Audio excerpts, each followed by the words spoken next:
না মানে একটু পাশ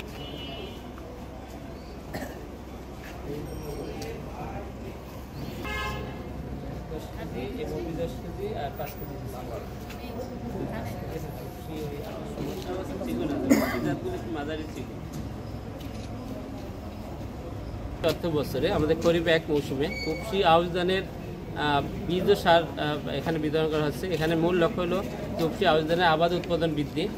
এ লক্ষ্যে আমরা এবছর 1400 কৃষক তথা 1400 বিঘা জমির জন্য আমাদের প্রত্যেক কৃষক 5 কেজি উপসি আউশ ধান পাবেন আর সার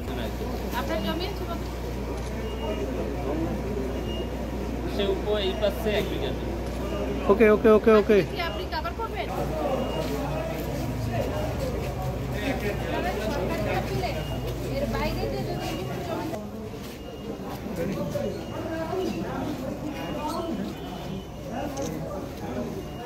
ঠিক আছে। বান্ডেল থাকলে প্রতি সেনমানিতে টাকা বাঁচবে। বিকাশ সেনমানি বান্ডেল কিনে জিতুন প্রতি লেনদেনে।